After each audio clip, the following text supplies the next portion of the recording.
ನೋಡ್ತಾ ಇದ್ದೀರಾ one India Kannada YouTube channel. ನಾನು ರಶ್ಮಿ.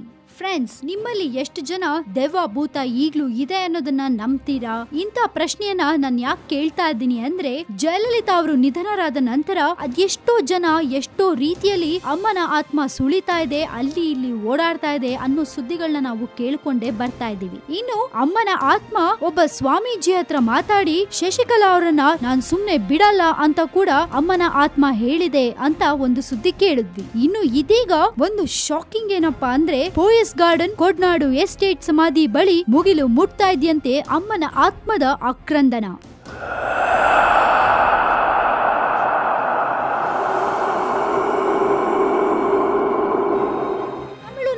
ಮುಖ್ಯಮಂತ್ರಿಯಾಗಿದ್ದ ಜಯಲಲಿತಾ ಅವರ ಸಾವಿನ ನಂತರ ಅವರ ಆತ್ಮ ತನ್ನ ನಿವಾಸ ಸುತ್ತ ಅಲೆದಾಡ್ತಾ ಇದೆ ಅನ್ನೋ ಹಲವು ವದಂತಿಗಳು ಹರಡುತ್ತಿದ್ದು, ಅದಕ್ಕೆ ಪುಷ್ಟಿ ನೀಡುವಂತೆ ಹಲವು ದಿನಗಳಿಂದ ಅಮ್ಮನ ನಿವಾಸ ಪೋಯಸ್ ಗಾರ್ಡನ್ ನಲ್ಲಿ ಯಾರೋ ಅಳುವ ಗೋಳಿಡುವ ಸದ್ದು ಕೇಳಿ ಬರ್ತಾಲೇ ಇದೆಯಂತೆ. ಅಷ್ಟೇ ಅಲ್ಲದೆ ಜಯಲಲಿತಾ ಅವರ ಸಮಾಧಿ ಸ್ಥಳವಾದ ಮರೀನಾ ಬೀಚ್ ನಲ್ಲೂ ಅಂತದೊಂದು ಅಳು ಕೇಳಿ ಬರ್ತಿದ್ದು, ಸಮಾಧಿ ಕಾವಲಿಗಿರುವ ಸೆಕ್ಯೂರಿಟಿಗಳು ಅಮ್ಮನ ಆತ್ಮವಿದೆ ಅಂತ ಹೇಳ್ತಿದ್ದಾರಂತೆ. ಸಮಾಧಿ ಸ್ಥಳದಲ್ಲಿ ಇದುವರೆಗೂ 20 ಭದ್ರತಾ ಸಿಬ್ಬಂದಿಗಳು ಬದಲಾಗಿದ್ದು, ಯಾರೊಬ್ರು ಇಲ್ಲಿ ಕಾವಲಿಗೆ ಇರೋಕೆ ಹಿಂಜರಿತಾ ಇದ್ದಾರಂತೆ. ಈ ಬಗ್ಗೆ ತಮಿಳುನಾಡಿನಾದ್ಯಂತ ಕೋಪೋದ್ರಿಕ್ತ ಭೂತದ ಬಗ್ಗೆ ಭಾರಿ ಗುಸುಗುಸು ಚರ್ಚೆಗಳು ನಡೀತಾ ಇದೆ. ಇನ್ನು ಜಯಲಲಿತಾ ಅವರ ಸಾವಿನ ನಂತರ ನಡೆದ ಅನೇಕ ಘಟನೆಗಳಿಗೂ ಅಮ್ಮನ ಕೋಪೋದ್ರಿಕ್ತ ಆತ್ಮದ ಅಲೆದಾಟವೇ ಕಾರಣನಾ? ಯಾಕಂದ್ರೆ ಅಮ್ಮ ವಾಸವಿದ್ದ ಪೋಯಸ್ ಗಾರ್ಡನ್ ನಲ್ಲಿ ಯಾರೋ ಅಳುವ ಶಬ್ದ, ಊಟಿಯ ಕೊಡ್ನಾಡು ಎಸ್ಟೇಟ್ ನಲ್ಲಿ ಕಾವಲುಗಾರ ಭರತ್ ಸಿಂಗ್ ಕೊಲೆ, ದರೋಡೆ ಪ್ರಕರಣದ ಪ್ರಮುಖ ಆರೋಪಿ ಅಪಘಾತದಲ್ಲಿ ಸಾವನ್ನಪ್ಪಿದ್ದು, ಸಚಿವರೊಬ್ಬರ ಆಪ್ತರೊಬ್ಬರ ನಿಗೂಢ ಸಾವು, ಈ